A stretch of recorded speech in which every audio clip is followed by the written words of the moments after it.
최근 우리 사회에는 매우 이례적인 현상이 벌어지고 있습니다. 그것은 단순한 열기 이상의 이순신에 대한 관심과 이순신 배옥인데요. 자, 이 섬을 보시죠. 한산도가 아닙니다. 동상 너머로 보이는 섬 꼭대기의 건물은 바로 독도 수비대 건물. 그렇습니다. 이 섬은 독도입니다. 최근 일본의 독도에 대한 억지 주장과 관련해 일부 네티즌들이 독도에 이순신 장군의 동상을 세운 것입니다. 이순신 장군이 일본에 맞서 조선을 지켰듯 그렇게 독도를 지키자는 뜻을 담고 있는 듯합니다. 이뿐만이 아닙니다. 많은 사람들이 중대한 결단의 순간에 이순신 장군이 남긴 말을 인용하거나 충무공 사당에 참배를 합니다. 이렇게 큰 고비마다 이순신에 대해 특별한 관심을 갖는 까닭이 무엇일까요? 그것은 임진왜란 전 기간을 통해 단 한 번의 패배도 없었던 23전 23승, 그 불패의 전승 기록에서 돌파구를 찾고 싶은 것인지도 모릅니다.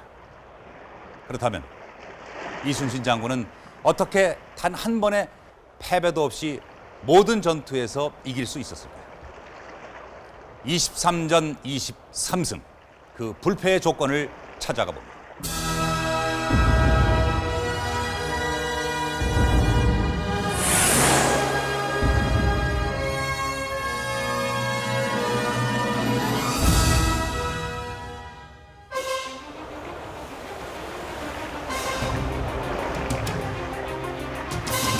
임진왜란 당시 치열했던 조선 수군과 일본군의 해전.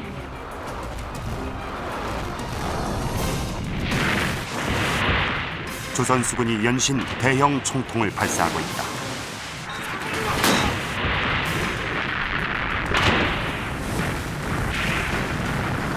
조선 수군의 총통에서 발사된 포탄과 대장군전은 여지없이 일본 전선을 격파하고 있다.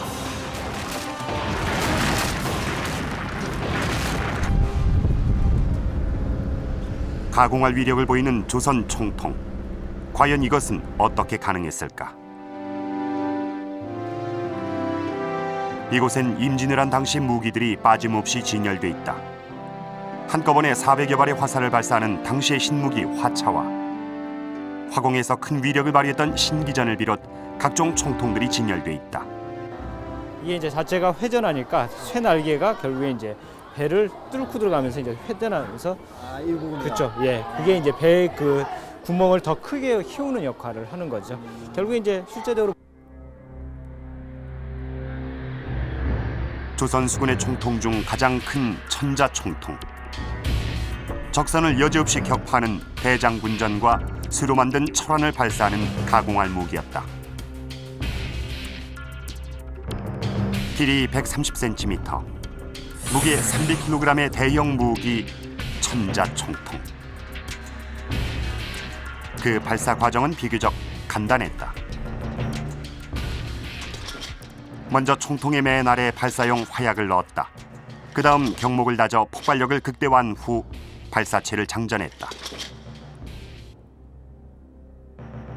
그렇다면 총통이 유독 해전에서 위력을 발휘한 까닭은 무엇일까?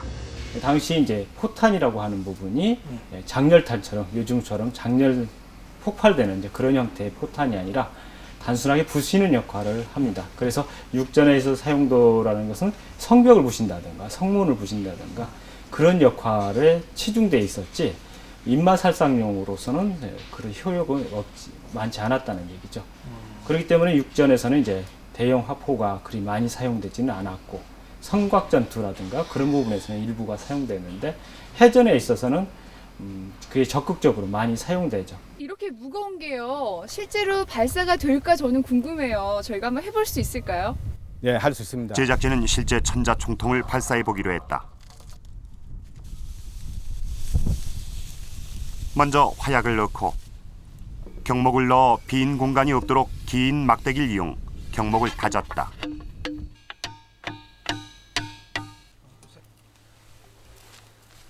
그런 다음 무게 33kg의 대장군전을 장전했다. 대장군전의 날개는 비거리를 늘리고 파괴력을 높이는 역할을 한다. 발사는 성공적으로 이루어졌다.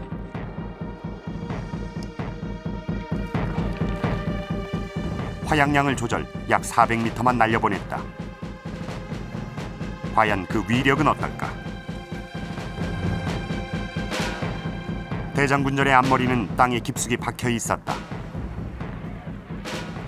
지금 이 바닥이 전부 이 보십시오. 이 전부 다 이 돌입니다. 돌. 네. 이 돌인데 이 여기에서부터 여기까지가 지금 한 2자 정도 됩니다. 여기 보십시오. 이렇게 그러네요. 한 2자 정도 되거든요. 예. 이 2자 정도를 파고 들어갔다가 여기까지 밀려놓은 겁니다. 이러면은 만약에 표적이 목선 또 나무라고 되어 있다 그러면은 그대로 격파가 될 수 있다는 거죠. 이번엔 지자 총통으로 장군전을 발사했다.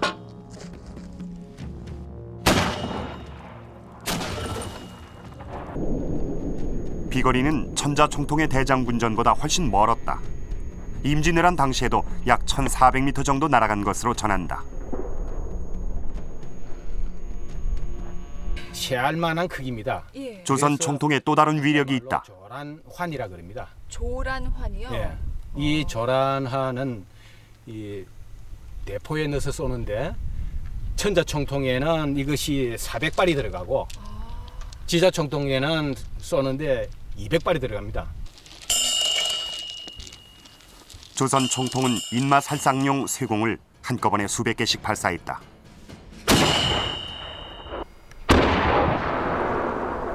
날아가는 조란탄은 육안으론 목격조차 할 수 없었다.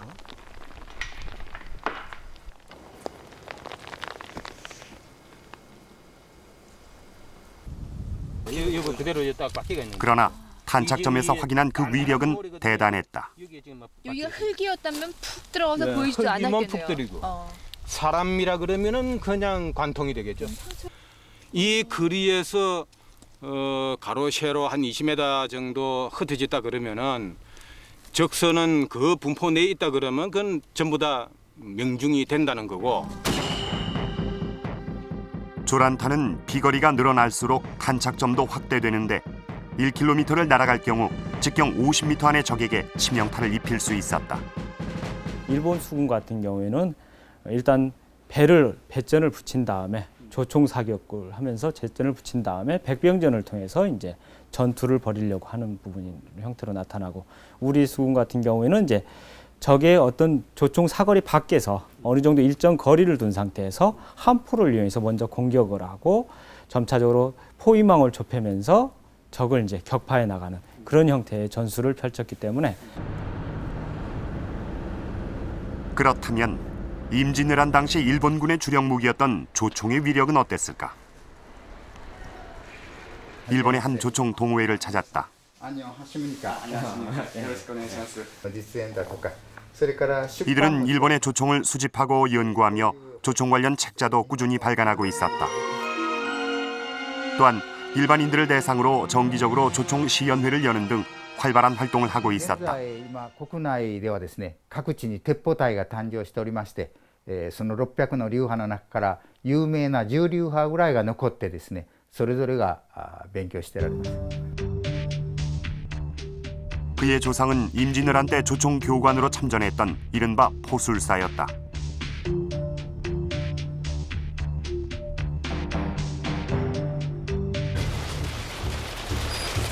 임진왜란 당시 일본의 주력 무기였던 조총. 조선의 활에 비해 5배, 창에 비해 10배의 성능을 발휘했던 것으로 알려져 있다. これです。これが慶長の時代の鉄砲ですね。これは普通の兵士、足軽と言われる兵士が使う鉄砲で、口径も大きいです。この中から火薬を取り出します。まず銃口から 조총의 발사 원리는 총통과 비슷하다. 총구에 화약과 탄환을 넣고 총열 밑에 있는 막대기로 잘 다진다.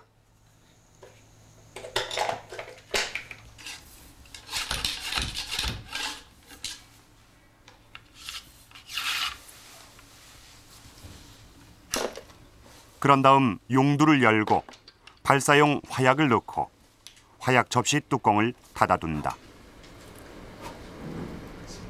이어 불이 붙은 심지를 용두에 끼우고는 발사용 화약 접시 뚜껑을 연다. 構えて 그런 다음 목표물을 겨냥 방아쇠를 당기면 심지의 불이 화약을 발사하는 것이다. 火縄銃の発射の工程は少し時間がかかります。で普通丁寧にやりますと約30秒ですが、日本の兵士はこれを約10秒に縮めて非常に練習を積んでおりました。 당시 조총이 발사했던 다양한 크기의 탄환들.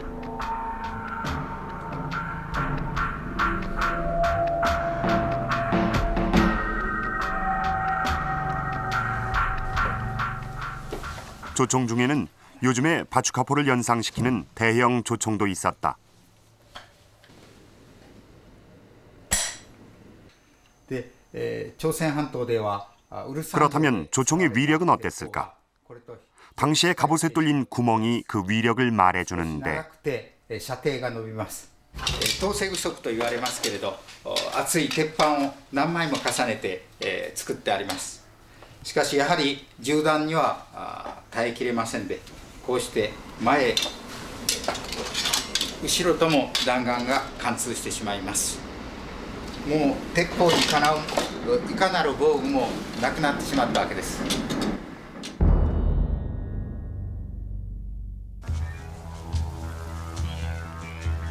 실제 시연에서도 그 위력을 확인할 수 있었다.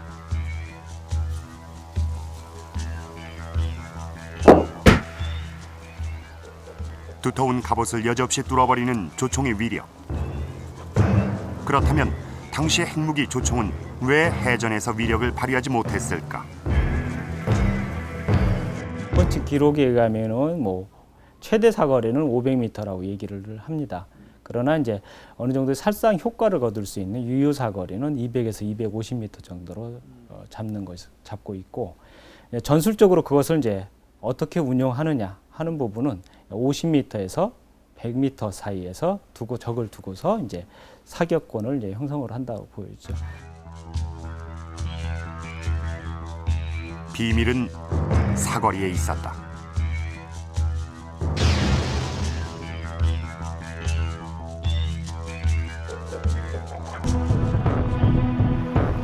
이순신의 조선 함대는 조총에 비해 월등한 유효 사거리를 가진 총통을 이용 원거리 함포전으로 해전을 승리로 이끌었던 것이다.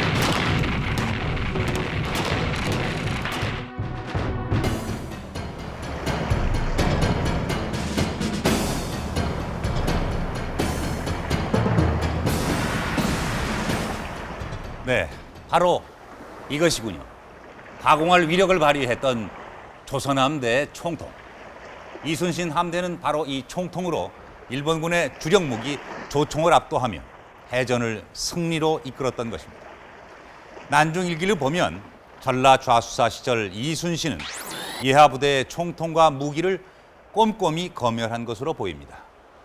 임진년 2월 22일에는 녹도에서 총통 쏘는 것을 보았다고 하며, 특히 임진왜란이 일어나기 바로 전날 거북선에 총통 발사 시험을 마쳤다는 기록도 보입니다. 이처럼 이순신은 총통의 위력을 일찍이 간파했고 그것을 철저히 준비했던 것입니다. 그렇다면 이순신은 이 총통의 위력만으로 일본군을 압도했을까요? 제 뒤로 보이는 배들이 바로 이순신 함대인데요. 이순신이 전승을 거둔 또 하나의 조건, 그것은 바로 당시의 주력 전투선 판옥선입니다. 자, 이순신은 이 판옥선으로 어떻게 싸웠을까요? 또 일본군은 어떻게 대응했으며 이순신이 전승을 거둘 수 있었던 비결은 과연 무엇일까요?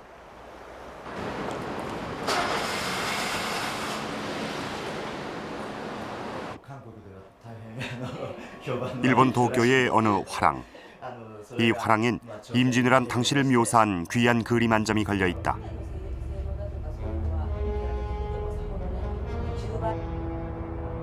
깃발로 보아 일본군에 맞서 싸우는 함대는 이순신 함대가 분명해 보인다. 양측은 배를 거의 맞대고 치열한 백병전을 벌이고 있다.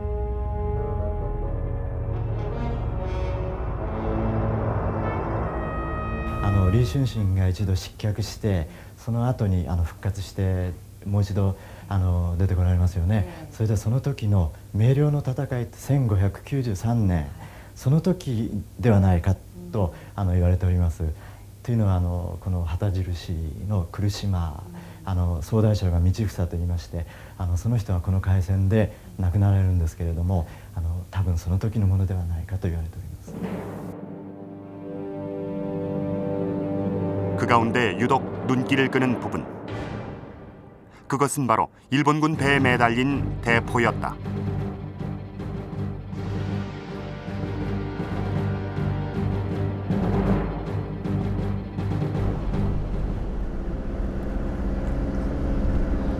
일본군은 왜 대포를 배에 매달았을까?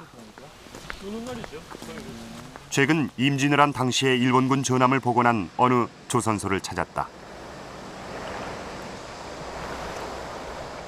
복원해 놓은 배는 대형 아다케, 즉 안택선이었다. 3층 건물 높이의 안택선은 그 길이만도 30여 미터. 승선 인원은 최대 300명으로 알려져 있다. 선체의 하부는 좁고 가파르다. 이는 일본 전선의 전형인 이른바 첨저형이다.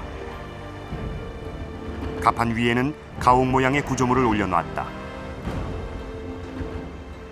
실내는 노를 설치했던 구멍만 보일 뿐 총통을 설치했던 흔적은 찾을 수 없다.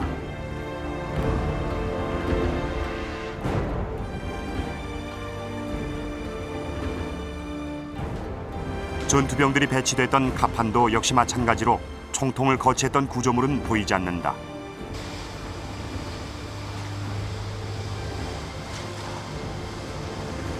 (3층) 지휘소 역시 사방을 조망할 수 있는 창만 설치돼 있다.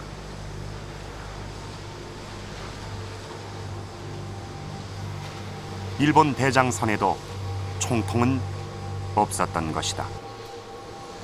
この船はですね、村上水軍の大将の船と作られた船でありまして、大畑船と言います。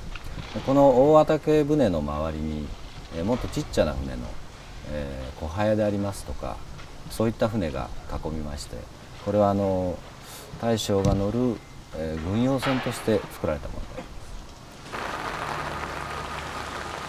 す。 이 지역의 수군 자료실.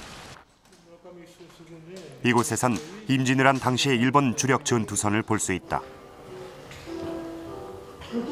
당시 일본군의 주력 전투선은 세키부네. 전투 요원과 노군 등 약 100여 명이 승선했는데 역시 총통 탑재 흔적은 보이지 않는다.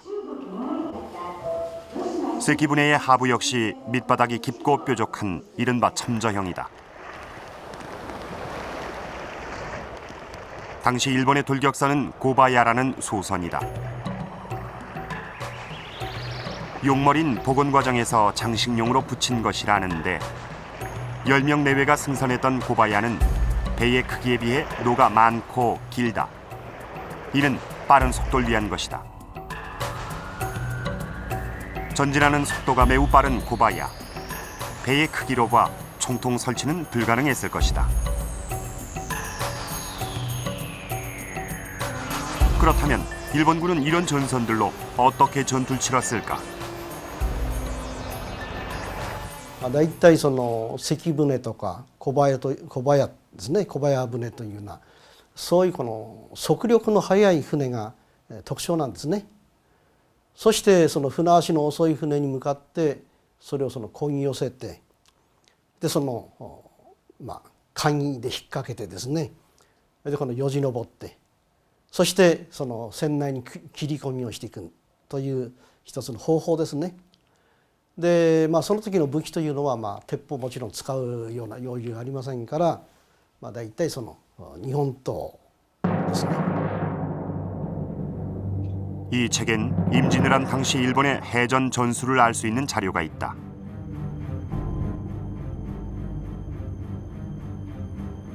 당시 일본의 대표적인 수군이던 국기 요시다카의 함대도 한골포와 명량에서 이순신에게 패했던 함대다. 함대 한가운데는 대장선 아다케가 있고 그 주변엔 주력 전투선인 새끼부네들이 도열하고 있다.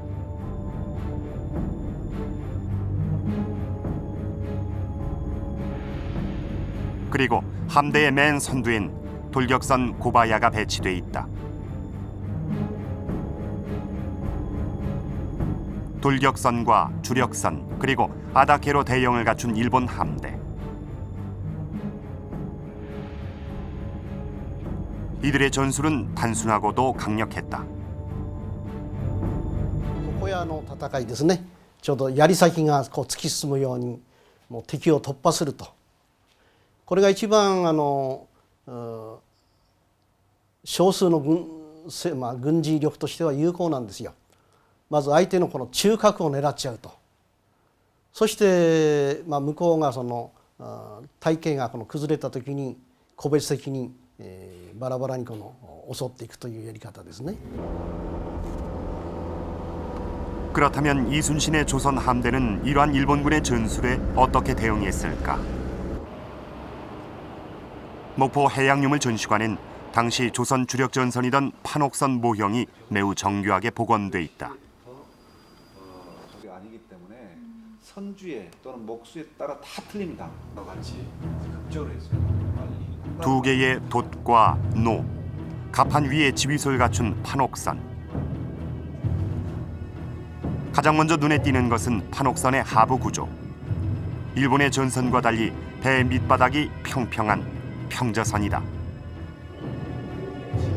물론 우리나라 해상의 여건에 맞도록 만들어진 배일 수도 있지만 접근전에서 매우 유리한 그런 장점을 가지고 있습니다. 한 곳에서 회전을 할 수 있다든지 아주 날렵하게 움직일 수 있는 이런 장점들을 가지고 있는 대신에 첨저형들은 침노나 원거리 항해는 유용하게 쓰이지만 접근전에 아주 불리한 그런 약점을 가지고 있는 것입니다.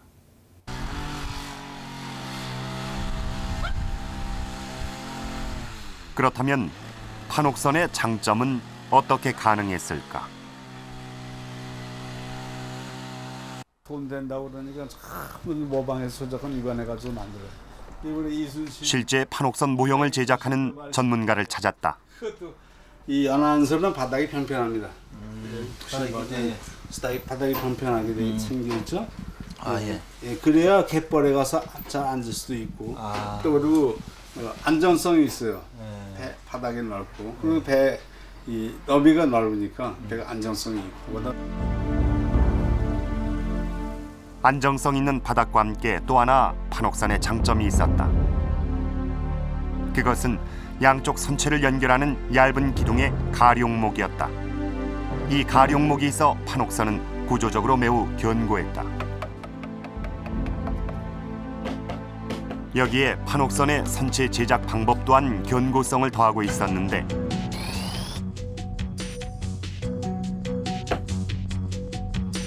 판옥선 선체는 판자를 엇갈려 대고 S자형 나무못으로 고정했다. 반면 일본 전선들은 나무못 대신 쇠못으로 판자를 연결했다.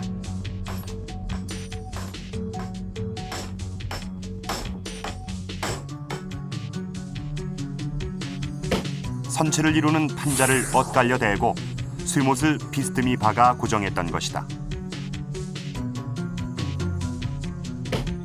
이러한 나무못과 쇠못의 차이는 매우 컸다. 위에서 집어넣어서 밑으로 나가서 S형으로 빠져나가거든요. 그리고 밑에서 쐐기를 박아줬어요. 그러니까 충격을 받을수록 이 쐐기들이 들어가니까 오히려 더 튼튼한데 쇠못을 충격받으면은 유격이 생기거든요. 그러면 그런 데로 물이 스며들기도 하고 조금 더 심한 충격받으면 이게 벌어지니까 이완되니까. 근데 우리 배는 충격받아 이완되지가 않는다. 쐐기를 받고 참나무를 꽉 조였기 때문에. 네, 그러한 이점이 있죠.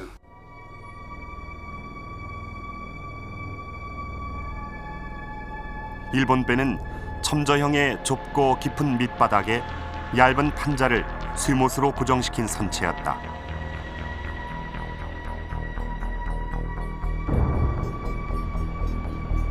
안정성과 견고성이 떨어졌던 것이다.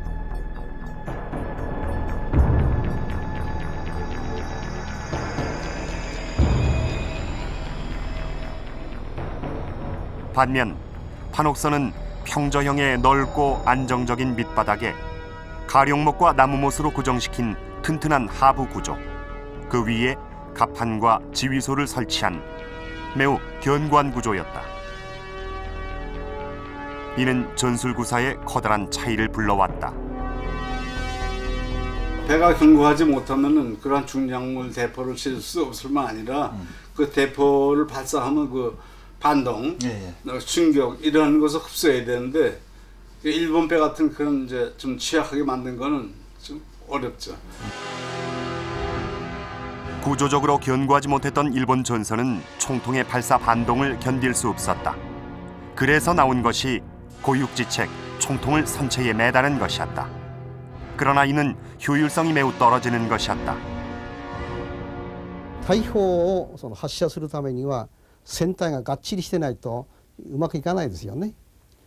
そういう一つの砲台になるような対戦がなかった、できなかったということが一つのあれでしょうね。 회전력이 좋고 견고한 판옥선에 가공할 위력의 총통을 탑재했던 이순신. 그렇다면 그는 어떻게 함대를 운용했을까? 이순신이 한때 수군 기지를 설치했던 고금도에서 그 흔적을 찾을 수 있었다.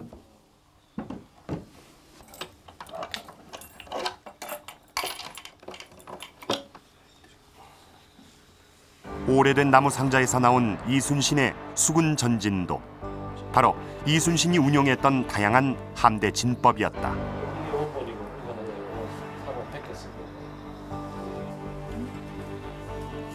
그 유명한 이순신의 하객진도.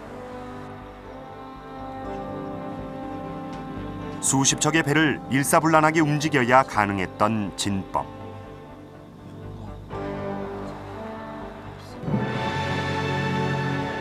이순신은 탁월한 판옥선의 성능에 힘입어 육지전에서나 가능했던 하객진을 바다에서 구현할 수 있었던 것이다.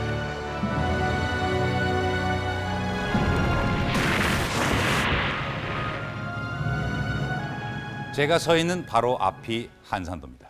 방금 보셨던 그 유명한 하객진을 펼쳤던 바로 그 현장인데요. 그래서 임진왜란 하면 이순신 하면 한산도를 떠올리는 것 같습니다. 그렇다면 왜 한산도일까요? 임진왜란 초기 조선 수군이 바다에서 연전연승을 거두고 있을 때 조선 조정은 도성을 버리고 평양을 지나 의주까지 피난을 갔습니다. 전쟁은 일본군의 승리로 쉽게 끝날 것 같았습니다만 바로 이곳 바다가 문제였습니다. 이순신이 이곳 남해 바다를 굳건히 지키는 바람에 일본군은 승세를 완전히 굳힐 수 없었습니다. 저기 부산 쪽에서 일본군 전선이 오고 있습니다. 임진왜란 내내 일본군은 이곳 거제도 견내량을 통과하려 했고 이순신은 한산 앞바다에서 막았습니다. 그렇다면 왜 바다였을까요? 어째서 이순신은 그토록 한산도 앞바다를 지키려 했고 일본군은 또 왜 그토록 이 바다를 차지하려 했던 것일까요?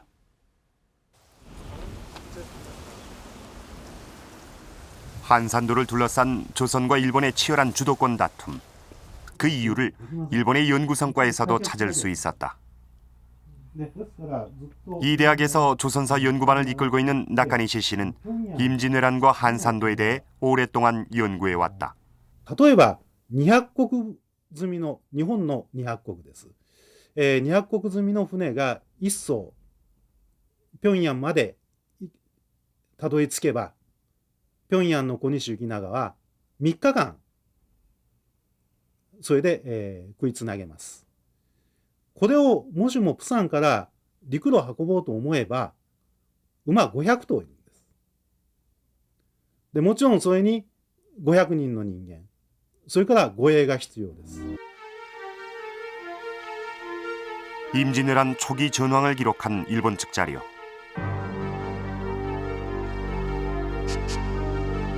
전쟁 개시 2달 만에 고니시 유키나가의 제1선봉대는 평양까지, 그리고 석 달 만에 제2선봉대 가토 기요마사군은 두만강변까지 진격하고 있었다.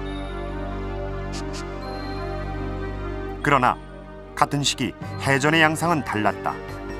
일본군은 한산도 동쪽, 즉 경상 앞바다를 벗어나지 못하고 있었다.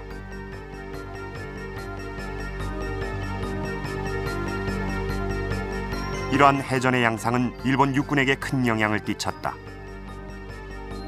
즉, 평양의 고니시 유키나가군이 더 이상 북상하지 못한 채 발이 묶여 있었던 것이다. 바다를 통한 보급이 원활치 못했던 탓이었다.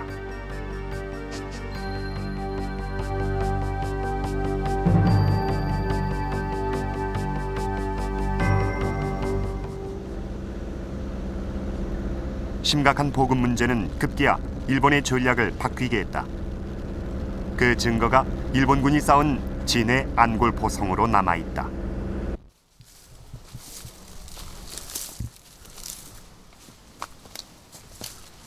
도요토미 히데요시는 육전에 참전했던 장수들을 남해안으로 불러내렸던 것이다.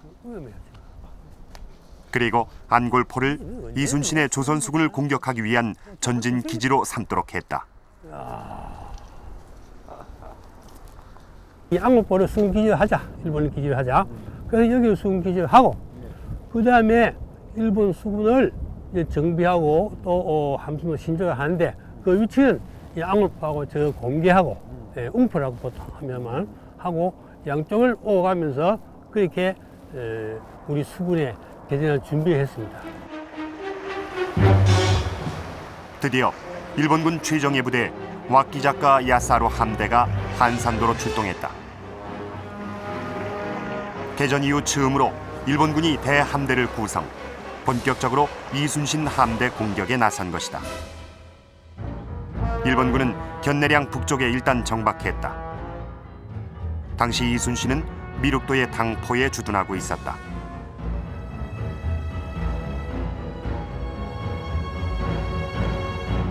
일본군은 이순신 함대를 격파하고 서해를 통한 보급로를 확보하려 했던 것이다.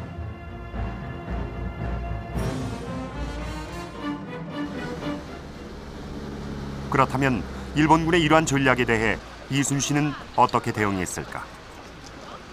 서강대 정두희 교수는 일본이 먼저 도발한 이 전투를 이순신이 주도적으로 대응했다고 평가한다. 그렇죠. 때와 조건이라는 것은 그 바다 상황을 종합적으로 다 말하는 거죠. 그 조류의 흐름이라든지 섬들의 배치, 그러니까 전쟁에 있어서 어떤 지형적인 모든 유리함을 본인이 최대한으로 활용할 수 있는 그 시점에 그 장소에서 싸움을 하는 거니까요. 한산해전 직전 이순신은 필승의 조건을 이미 만들어 가고 있었다.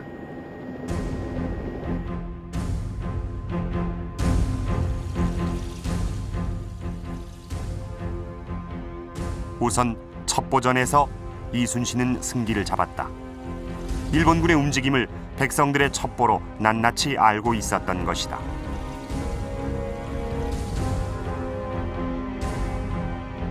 임진왜란 전황을 기록한 일본 측 기록에서도 이순신의 승리 조건을 엿볼 수 있다. 한산도를 공격했던 당사자인 와키자카는 조선함대가 먼저 자신을 공격했다고 적고 있다. 그것은 이순신의 작전이었다.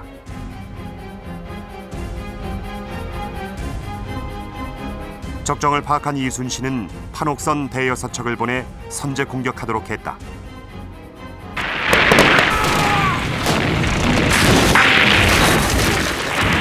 기습을 받은 일본군은 전군이 반격을 해왔다.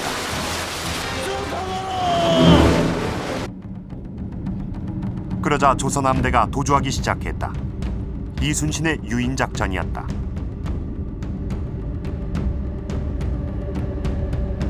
일본군은 한산 앞바다에 이르자 이순신이 키 모양으로 공격을 해왔다고 기록하고 있다. 파기진이었다.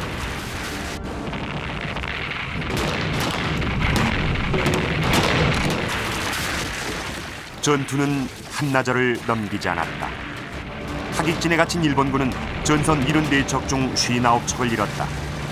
반면 이순신 함대는 단 한 척의 피해도 없었다.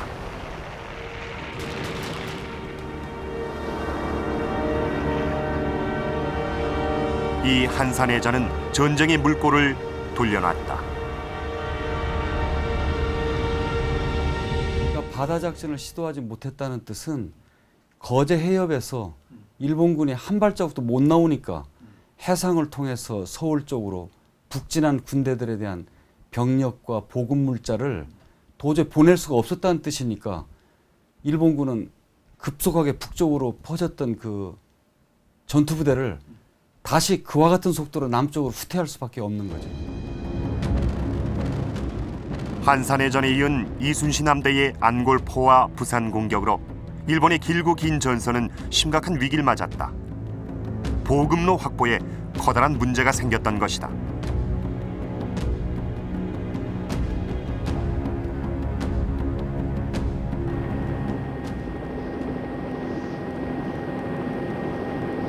결국 평양까지 진격했던 일본군은 남하, 웅천에 외성을 쌓기 이르렀다.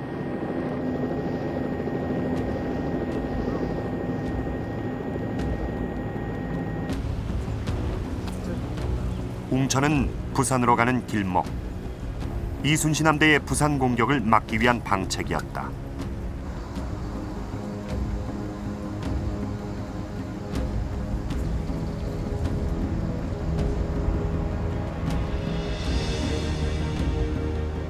나아가 일본군은 거제도에도 외성을 쌓았다.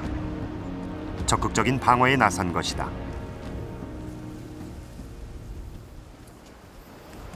거제 장문포에는 당시 일본군이 쌓은 외성의 흔적이 남아있다. 성은 전형적인 외성의 형태를 갖추고 있다. 일본군이 거제에까지 외성을 쌓은 까닭은 무엇일까?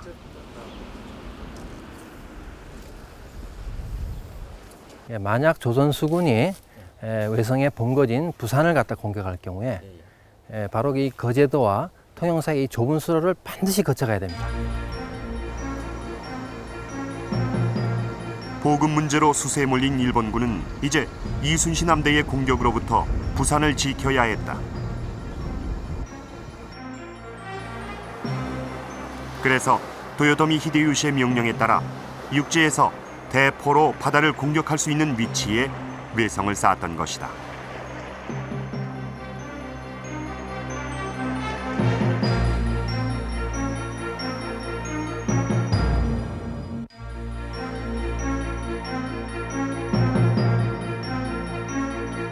일본군이 쌓은 외성은 부산에서 가덕도와 진해를 거쳐 거제까지 바닷길 양안의 요충지를 차지했다.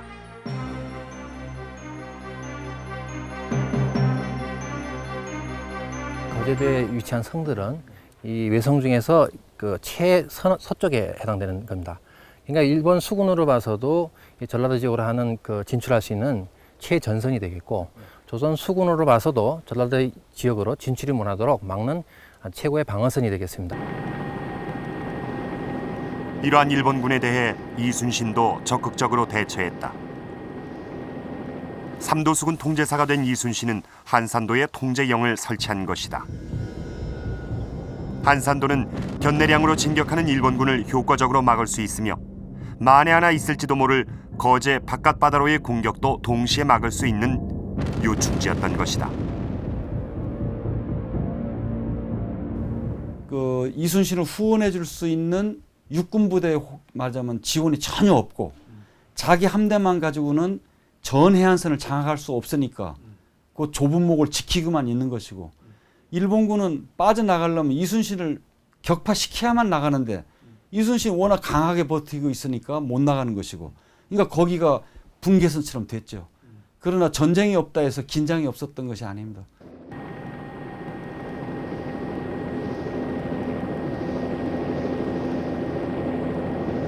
이제 거제 견내량은 조선군과 일본군이 팽팽하게 대치하는 군사 분계선이 됐다.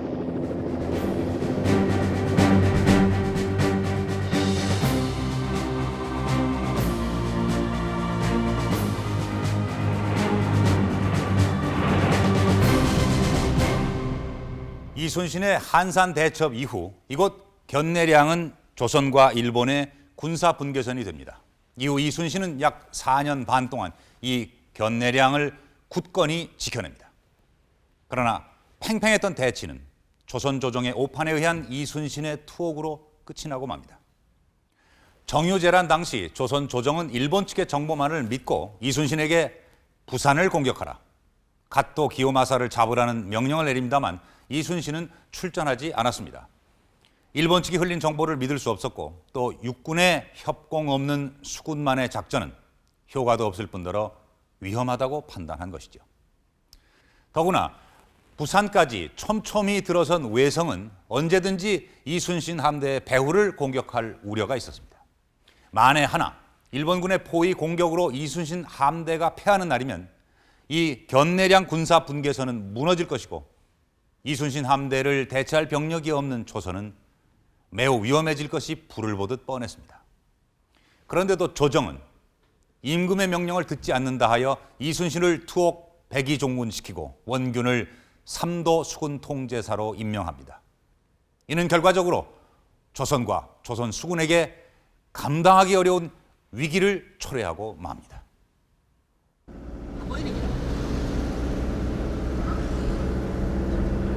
조선과 조선 수군에게 커다란 위기를 부른 현장. 예. 고성은 지금 이쪽이지요. 예. 예. 당항포. 예, 당항포입니다. 예. 그리고 칠천전 해전했던 데는 바로 앞이 요가입니까? 아, 여기요. 그곳은 거제 칠천량 바다였다. 예. 여기 보면은 일본 외성들도 있었고, 그 다음에 7개월 동안에 일본 그 왜군들이 상륙 안 했다고는 볼 수 없단 말이죠, 그죠? 그래서 상륙해가지고 있었을 건데, 그러면 그런 잔당들이 반드시 숨어가 있을 것이라고 생각이 되는데, 왜 여기 칠천도 여기 위험한 요 해안에서 정박하고 있었느냐?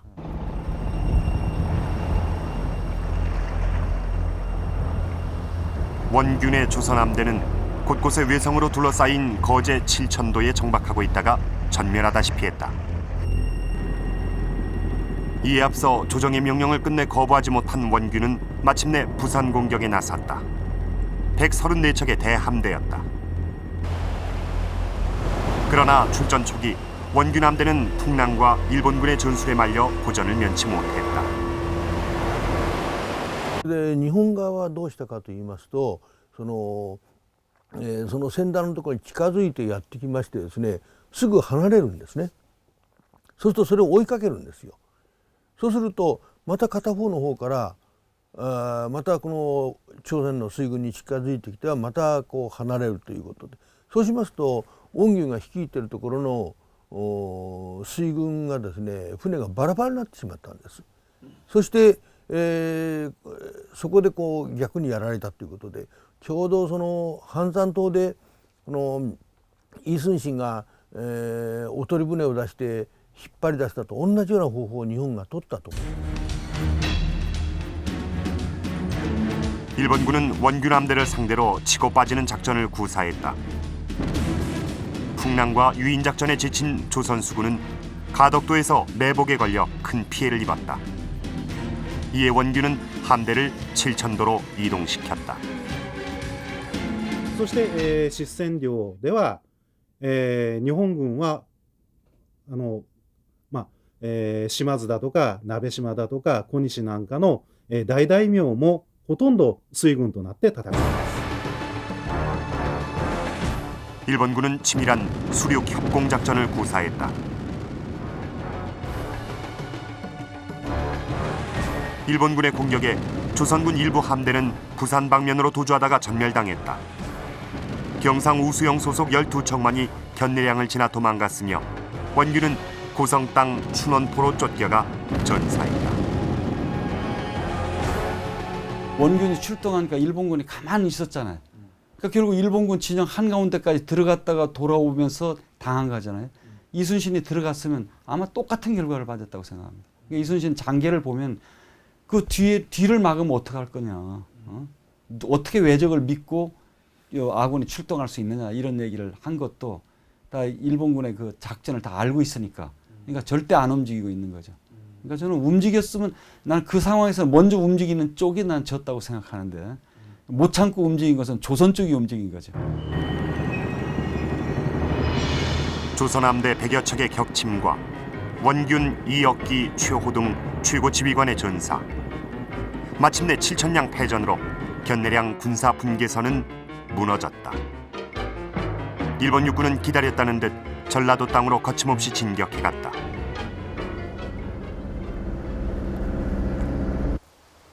당황한 조선 조정은 백의종군 중이던 이순신을 다시 삼도수군 통제사로 임명했다.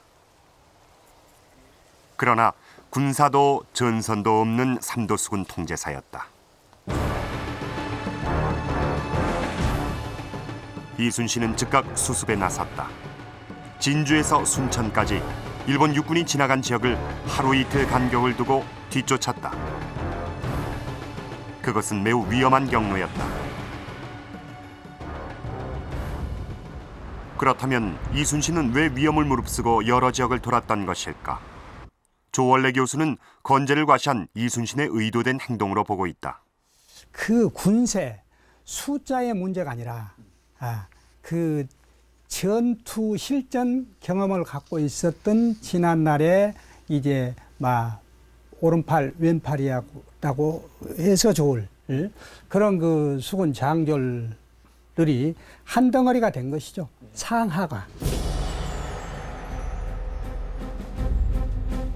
잔여 병력을 수습한 이순신은 전라도 연안을 돌며 무기와 식량 등도 수습했다. 그리고 마침내 회령포에서 전선을 인수받았다. 칠천량에서 경상우수사 배설이 이끌고 도주했던 12척의 판옥선. 그것이 당시 삼도수군 통제사 이순신 함대의 전부였다.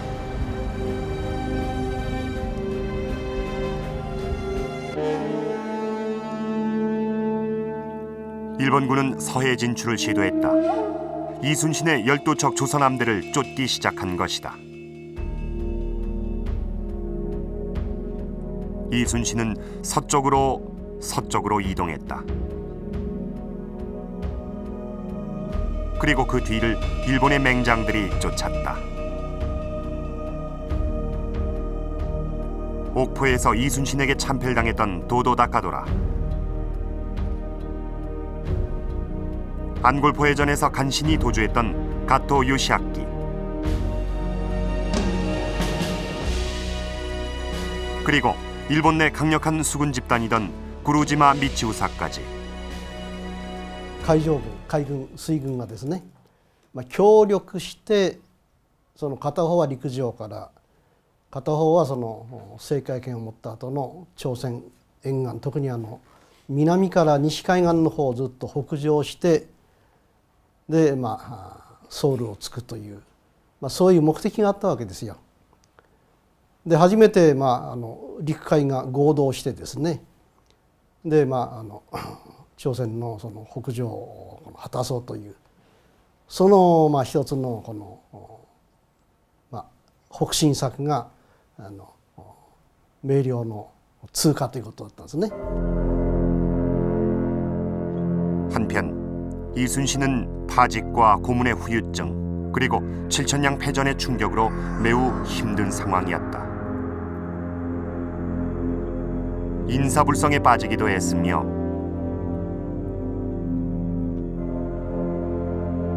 아예 움직이기조차 힘든 경우도 있었다.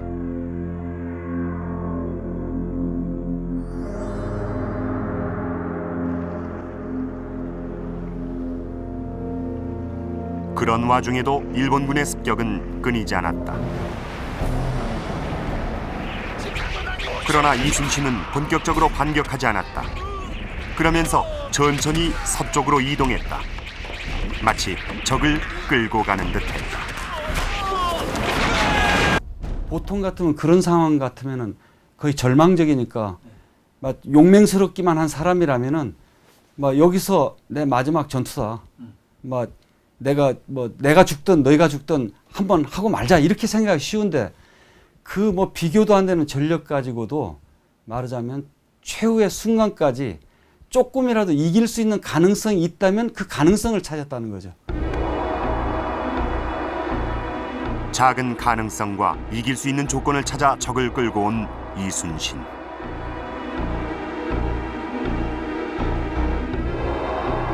그는 자신의 구상을 실현시킬 곳으로 명량을 선택했다.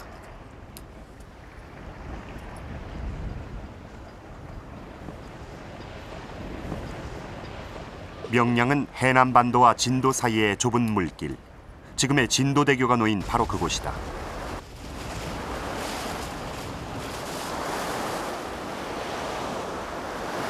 명량은 우리나라에서 조류의 흐름이 가장 빠른 곳, 또한 바다 밑엔 암초가 많은 곳이다. 좁은 물길로 몰려든 조류는 곳곳에서 소용돌이를 일으켰고, 썰물과 밀물대는 수심이 최고 1.5m나 차이 나는 거친 바다였다. 이순신은 명량의 이런 특징을 바로 승리를 위한 조건이라고 판단했던 것이다.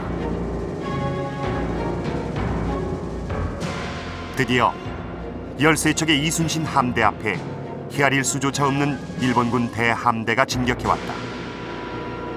이순신의 승리의 원인을 애국심이라든지 전술이라든지 이런 데서만 찾지 말고 이순신이 거느렸던 그 함대가 일본의 그 함대에 비해서 턱도 없이 적었는데도 불구하고 왜 그 함대가 무적의 함대가 되었을까 하는 걸 생각해 보면 용맹성이나 지혜만 가지고 되는 것이 아니고 그 이순신이 해전을 이끌 수 있는 당시로서는 동양상국에서는 상상도 못하는 신개념의 수군을 만들고 그거에 적합한 전술 전략을 만들었다는 것.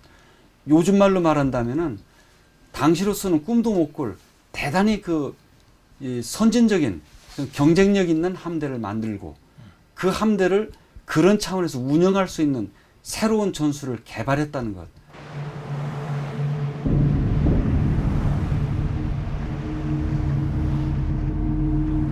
일본군은 최정예 연합 함대였다. 그들은 지나가기만 해도 13척의 조선 수군쯤은 쉽게 압도할 수 있으리라 여겼다.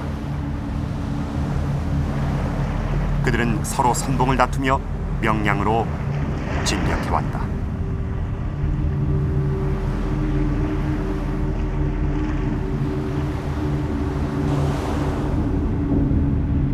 그러나 일본군의 예상은 빗나갔다.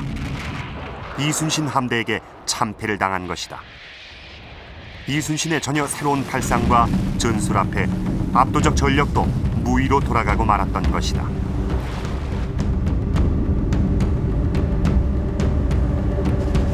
명량대첩. 그것은 7천량 이후 1000여리가 넘는 대장정을 통해 2달 동안 치밀하게 구상해온 한판 승부였다. 싸움이 끝난 후 이순신은 천행, 두 글자로 자신의 심경을 수료했다.